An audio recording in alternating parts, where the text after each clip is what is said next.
¿no? Entonces, me parece hasta cierto punto ya falaz hablar de este asunto de la polarización, que si se trata de un asunto de desgaste. No, el desgaste vino, por lo menos desde esta etapa, cuando se mostró una falta de respeto absoluta, no a la investidura presidencial, sino al Estado mexicano, desde que el 5 de febrero del presente año la ministra presidenta no decidió levantarse en señal de respeto a los protocolos que indica el Estado mexicano en la celebración de la Constitución mexicana, que es justamente lo que representa, lo que manda. Entonces, se puede analizar de manera superflua, pero la verdad es que el pleito o la polarización ya viene desde mucho antes, y esto es nada más resultado de una serie de políticas públicas de detección a tiempo que debe de dar cuenta a la sociedad.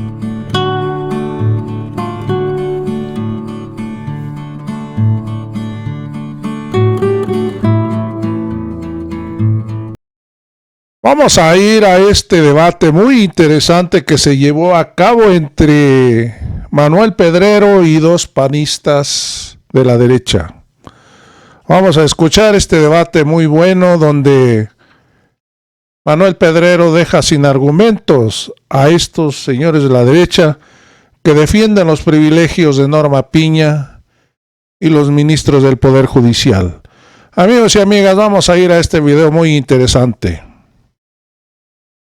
Forma de los fideicomisos del Poder Judicial es el tema de esta noche. Me da mucho gusto recibir en la mesa a Manuel Pedrero, que es estudiante de Ciencia Política y Administración Pública y director de Los Reporteros MX. ¿Cómo estás? Muchas gracias, Natalia. Un fuerte abrazo a todos los compañeros. Honrado por la invitación y listos para entrarle al debate. Recordemos que han sido 6 años de mucha polarización. Sin embargo, en estos últimos 6 meses han habido, por así decirlo, muchas tensiones, no solamente entre el representante del Ejecutivo y el representante del Judicial, sino por el contrario, ya mucho golpeteo y han llevado a cabo muchísimas cuestiones legales para golpetear a unos y otros, donde se va a querer poner en el mismo cuadro entre buenos y malos al Poder Judicial, que ellos ni siquiera van a competir en elecciones, ellos ni siquiera van a buscar algún cargo de elección popular y ellos ni siquiera están en este tema electoral, pero los van a poner ahí principalmente para que vayan a la narrativa de por eso hay que reformar el Poder Judicial a modo de como lo propone el oficialismo.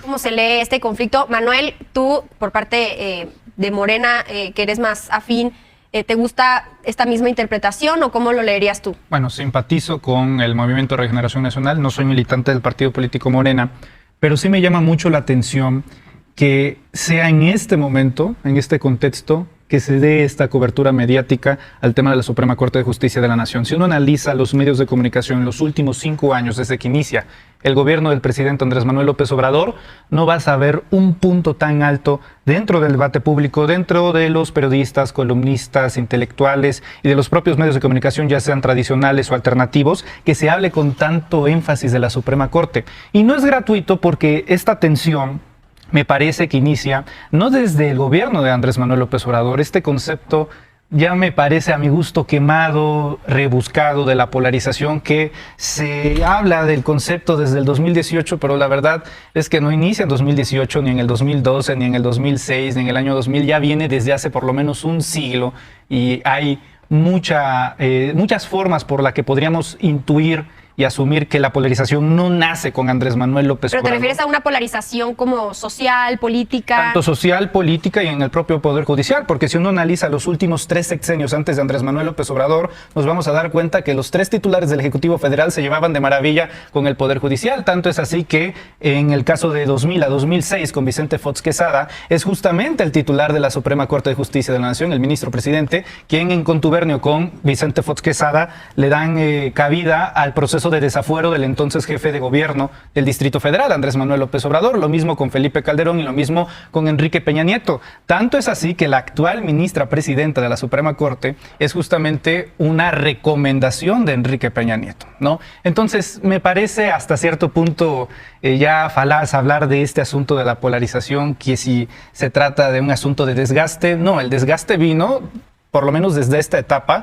cuando se mostró una falta de respeto absoluta, no a la investidura presidencial, sino al Estado mexicano, desde que el 5 de febrero del presente año la ministra presidenta no decidió levantarse en señal de respeto a los protocolos que indica el Estado mexicano en la celebración de la Constitución mexicana, que es justamente lo que representa y lo que manda. Entonces, se puede analizar de manera superflua, pero la verdad es que el pleito o la polarización ya viene desde mucho antes, y esto es nada más resultado de una serie de políticas públicas de detección a tiempo que debe de dar cuenta a la sociedad. Al final del día, todos los juzgadores lo que hacen es velar por nuestros derechos humanos que están en la Constitución. Entonces, los ministros, los jueces, solo ven por nuestros derechos humanos y por lo que está en la Constitución. Velar por nuestros derechos humanos, velar por nuestros derechos humanos, velar por nuestros derechos humanos.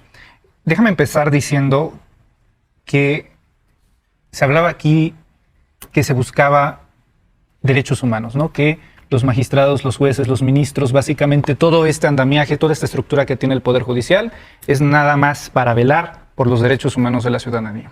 Es bastante difícil sostener eso. Yo no veo a ningún juez o a ningún ministro, ningún magistrado diciéndole eso, por ejemplo, a Israel Vallarta, que lleva 17 años sin sentencia, pudriéndose en la cárcel, o de Brenda Quevedo, que es víctima también justamente de los andamiajes de corrupción de un personaje tan siniestro. Bueno, también de la prisión preventiva oficiosa, Miranda, ¿no? De Wallace, ¿no? Si son privilegios o no, claro que son privilegios. ¿Cuánto nos cuestan los ministros en este país en comparación a otros? En España un ministro cuesta 3 millones de pesos. En Italia te cuesta 3.300.000. En Estados Unidos te cuesta 5 millones. En Canadá 6.700.000. En México un ministro de la Suprema Corte de Justicia nos cuesta 8.700.000 pesos mensuales.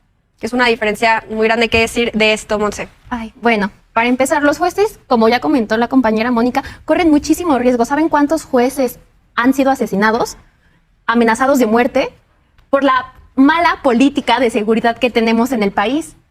¿Cómo quieren, que los jueces, y paréntesis, los fideicomisos no son un privilegio, son, como me comentaba mi maestra Sonia Venegas, un saludo por si está viendo el programa, son trajes hechos a la medida, son instituciones que no son privilegios, están dentro de la ley de títulos y operaciones de crédito. Y no es ningún privilegio, simplemente es una remuneración que tendríamos todos los mexicanos, ese derecho de que si trabajas mucho, pues debes de también ser equiparable a lo que ganas. Y estos fideicomisos no son exclusivamente para los ministros, ni los jueces, ni los magistrados, son para todo el personal operativo del Poder Judicial. No es un privilegio que tengan fondos para gastarse en restaurantes de lujos. O 6 celulares al año. A ver, primeramente no es un privilegio que tengan aguinaldos de 586,000 pesos. No hay otro servidor público dentro del Estado mexicano que tengan aguinaldos o salarios como los ministros y como la estructura del Poder Judicial de la Federación. Ahora, nos hablan aquí de Estado de Derecho, de división de poderes, y son los primeros en violar el artículo 127 constitucional que dice que nadie puede ganar más que el presidente de la República dentro de la administración pública o autónoma. Artículo 127 constitucional. Ahora, también se habla de que se trata de ahogar a la Suprema Corte y que es una especie para que el tirano de Palacio Nacional, para que el dictador de la Cuarta Transformación pueda eliminar al Poder Judicial. Esta decisión la tomó el Poder Legislativo. No soy abogado, pero no. Lo dice el artículo 74 de la Constitución. La única facultad exclusiva que tiene la Cámara de Diputados es aprobar el presupuesto. Eso no le corresponde ni al Judicial ni al Ejecutivo. Entonces, tenemos un gran dilema. Ahorita estamos hablando de los fideicomisos, que es parte del presupuesto. 15,000 millones de pesos es en lo que quedó. Ahora, y además también, importante recordar que el objetivo de los fideicomisos es que puedan abonar al patrimonio, ¿no? En este caso, tampoco la Suprema Corte de Justicia de la Nación tiene la facultad de revocar los fideicomisos, siempre y cuando no existan obligaciones a cargo del patrimonio y sin perjuicio de los derechos que correspondan a terceros. Esto dice que está establecido en el artículo 392 de la Ley General de Títulos y Operaciones de Crédito. A mí me parece mezquino el hecho de que el propio Poder Judicial ponga a disposición de a su sindicato y los ponga a manifestarse solamente para defender a sus patrones. A ver, ¿por qué es porque ellos sindicato están defendiendo a sus patrones? También mencionamos las situaciones de precariedad laboral que existen en el Poder Judicial. No es normal que estén laborando hasta las 10 de la noche, que tengan una hora fija que tengan una hora fija de entrada, pero no de salida. La carga excesiva de trabajo. Y con menos presupuesto se soluciona. Menos? Tampoco se trata de manipular con las palabras. Tampoco se trata de manipular con las palabras, porque sí sería bueno distinguir ver correctamente qué es un privilegio. Porque una cosa puede ser a lo mejor un lujo. Un privilegio lo que tú tienes, a lo que otros no tienen acceso. Sí, En ese caso, todos tenemos cosas que otros no tienen porque todos somos diferentes. Ahora, lo que vamos del privilegio, primeramente, una cosa son los lujos que pueden tener los servidores públicos, es debatible si los pueden tener sí o no. Y otra cosa es algo que una persona tiene de manera injusta, en la cual al momento en que lo obtiene ello, perjudica a otro. ¿Todo lo que necesitamos para empezar a solucionarlos, Manuel? A ver, se habla de que se está reduciendo el presupuesto. La verdad es que no. Y también que no se manipule con las palabras, hablemos con los números. Esta gráfica es de un periodo de hace 10 años, de 2013 a 2024. Es exclusiva de los fideicomisos, no del presupuesto en general que recibe el Poder Judicial, que está dividido en tres, en el Tribunal Electoral, en el Poder de la Judicatura, en el Consejo de la Judicatura y de la Suprema Corte. El total en 2013 era de 8.724 millones de pesos. 10 años después, hoy son 21.000 millones de pesos. Es decir, que en un periodo de 10 años aumentó 150% los fideicomisos a la Suprema Corte. No es que se les esté reduciendo algo, es que todos los años iba en aumento. Suprema Corte. Todo, claro, al Consejo de la Judicatura, al Tribunal Electoral del Poder Judicial de la Federación. Y al Fonatur para construir el Tren Maya. Tienes toda una estructura que ha sido financiada a costillas de los mexicanos. Y uno diría, bueno, que se les financie con todo, que se les dé todo lo que tengan que trabajar si tuvieran resultados eficientes en materia de justicia. Nada más la semana pasada, un tribunal federal perdonó una megamulta de 9.000 millones de pesos a la extranjera empresa Iberdrola. 9.000 millones de pesos que iban a parar a las arcas de la Federación, a los bolsillos de todos los mexicanos, de todos nosotros. Un juez, un tribunal federal decidió, no, se le perdona la deuda de 9.000 millones de pesos a Iberdrola. Pero si no es suficiente, remontémonos al periodo de esta nueva Suprema Corte, de este nuevo Poder Judicial. 10 de febrero le desbloquean las cuentas a Luis Cárdenas Palomino. Sí, a ver. Mano derecha de Genaro García Luna, hoy encarcelado por 5 delitos federales. 21 de febrero le descongelan las cuentas a Linda Cristina Pereira, esposa de Genaro García Luna, el 21 de febrero, otra vez el Poder Judicial. 30 minutos después del juicio. Se está encendiendo mucho el debate, pero tenemos que hacer una pausa penal aquí. de Rosario Robles. 28 de febrero amparan a Cabeza de Vaca. El Poder Judicial impide que llamen torturador al torturador de Tomás Herón. Es decir, no habría ningún problema en darle todo. A ver, oigan, vamos a hacer una pausa. Dinero. Seguimos hablando de esto. Vamos a regresar después del corte y vamos a seguir justo donde nos quedamos. Así que no se vayan, volvemos con esto en Sin Filtro. Decisiones tan trascendentales donde algunas veces hasta la vida de las personas está en riesgo por todo lo que sucede. Sí se necesita, primeramente, acreditar que tengan capacidad y segundo, una legitimidad de todo el trayecto y toda la trayectoria que han hecho. Que sí hay vicios en el Poder Judicial, en todos lados hay. Hasta en el sector público pueden llegar a haber empresas donde las hay. Existe nepotismo, existe corrupción. Por aquí lo que se tiene que hacer es no solamente decirlo y echar grilla como el presidente desde las mañaneras, sino por el contrario, con la ley en mano, actuar, denunciar y que se pueda sentenciar. No puede haber una democracia constitucional sana sin un poder que no esté politizado, que no tenga que cabildear, negociar y ganarse el voto y preocuparse por ganarse el voto de la gente y por el contrario que tengan que ser expertos en derecho donde no se intimiden por trayectorias políticas y por el contrario donde se tenga la certeza de que van a ser jueces, magistrados y ministros bien preparados. Y es lo que hemos visto principalmente a lo largo de estos últimos 10 años en Latinoamérica y en otras partes del mundo donde un presidente con mucho poder empieza a atacar a la democracia, empieza primeramente con el Poder Judicial. Así es que pues esto es un foco rojo que se tiene que atender y pues el mismo presidente López Obrador lo ha dicho, es su plan C, que sea ilegal de decir que tengan que votar y todo eso, él mismo es lo que busca. Sí.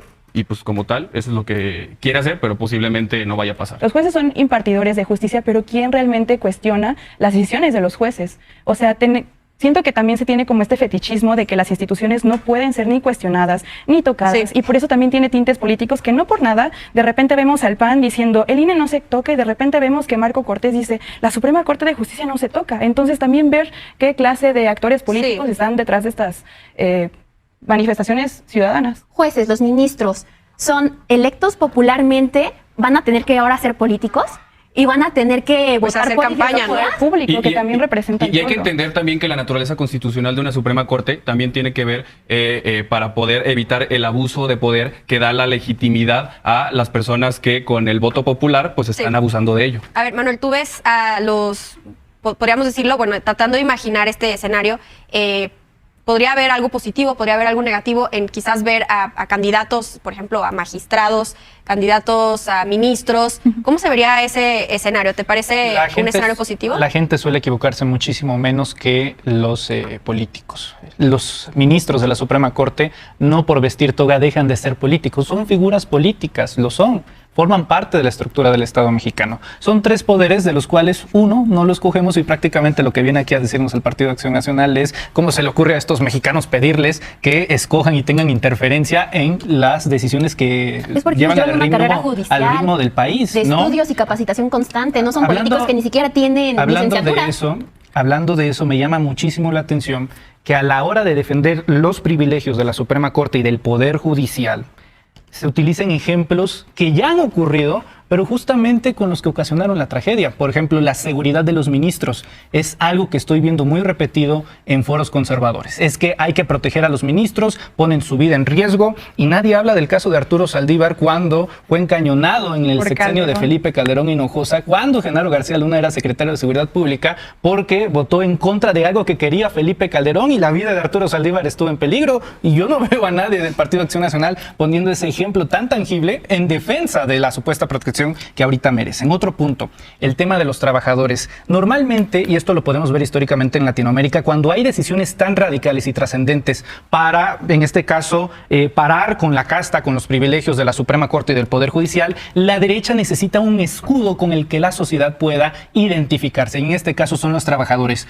Yo casi me pego un tiro cuando veo a Margarita Zavala defender a los trabajadores del Poder Judicial. ¿Desde cuándo la derecha en el mundo defiende a los sindicatos? Que no hay nada más de izquierdoso, si lo quiere ver uno, que los sindicatos. Es una materia universal de la izquierda. Y todavía más ella me resulta más hipócrita y cínico. No, me parece más hipócrita. ¿Y por qué, si es de derechos humanos, no le dijeron eso a los trabajadores de Luz y Fuerza del Centro cuando el marido de Margarita Zavala, que por favor no empecemos ahorita con el tema, no, es que uno es tal y otro es cual, la señora es diputada federal. La señora es diputada federal, la señora aspira a ser candidata a la jefatura de gobierno de la Ciudad de México por el frente del PRI, PAN y PRD. Entonces sí, hay una hipocresía. Que la derecha busque ahora arropar a los trabajadores es simplemente deleznable, y eso hará todavía más difícil que la ciudadanía, que no esté tan politizada, pueda arropar esa causa, porque no han visto un beneficio día con día para que digan yo defiendo al Poder Judicial. A ver, Manuel, y ahí te dejo la pregunta. A los derechos sociales, no solamente a más de 55,800 trabajadores, sino a todas sus familias. 400 millones de pesos se utilizan para nada más 1,857 personas en un concepto que se llama servicios alimentarios. Exacto. ¿Qué trabajador del Poder Judicial tiene ese goce? Y miles de millones de pesos también para el Fonatur. Y eso, de fideicomiso y de los lujos, no lo están mencionando. ¿Por qué le cuentan los millones de pesos al Poder Judicial y no mejor se enfocan en el caso de corrupción de Salgamex, que se fueron 500 millones de pesos también? O sea, y ya la Secretaría de la Función Pública lo está, y ya la Secretaría de la Función Pública lo está viendo, pero lo cierto es, a ver, si nos vamos también a temas de función pública, yo podría decir que la Suprema Corte y también el Poder Judicial de la Federación eliminó la muerte política a un personaje que ahora los representa, que es Rosario Robles. Bueno, pero al final sí tenemos... años, por cierto. Ay, Montse, rapidísimo tus conclusiones. Bueno, yo les quiero preguntar, ¿a dónde van a ir esos 15 millones de pesos? 15 millones de pesos, 15 millones de pesos. ¿Al Tren Maya? ¿A Dos Bocas? Al principio del sexenio eliminaron 109 fideicomisos, de los cuales no han transparentado. Manuel, terminamos contigo. Muchas gracias, Natalia. No son 15 millones, son 15,000 millones. ¿Y a dónde va a ir ese dinero? Con esos 15,000 millones de pesos se traducen casi 413,000 pensiones para adultos mayores en todo el país, casi para 2 millones de jóvenes estudiantes. Ahí va a parar ese dinero. Seguramente el Senado de la República lo va a ratificar y eventualmente estará en el Diario Oficial de la Federación. No es un tema falso la austeridad. De hecho, uno de los hombres más austeros de este país en la historia política también fue ministro de la Suprema Corte y presidente ministro, Benito Juárez García. Y justamente Benito Juárez, que de alguna manera tampoco es muy querido por los conservadores, pero que es un papel, o sea, el papel enorme de Juárez en la Suprema Corte es que si uno analiza su periodo, su gestión, si bien no la desahució, puso un proceso de austeridad para que fuese ejemplar para la ciudadanía y para el Estado mexicano. Entonces yo felicito desde esta tribuna a 2 diputados federales que fueron los precursores de esta hazaña histórica, a Hamlet Almaguer y a Julieta Ramírez, ambos diputados federales de Morena. La verdad que muchas felicidades. Y una palabra que debería de estudiar, que debería de tener más presente el espectador: lawfare. No es un tema de que en otros países de Latinoamérica haya dictaduras por el tema del Poder Judicial. Le pasó a Pedro Castillo en Perú, le está pasando a Alberto Fernández en Argentina y demás. Entonces no es juego, es una realidad, la ingobernabilidad que viene desde el Poder Judicial para atacar a dirigentes democráticamente electos. Bueno, pues no se acaba el debate aquí. La verdad que este tema le vamos a seguir dando muchísimo seguimiento en Sin Filtro. Vienen meses, pues, que vamos a seguir teniendo que hablar de esto porque, pues, bueno, vamos a ver estas reformas cómo se van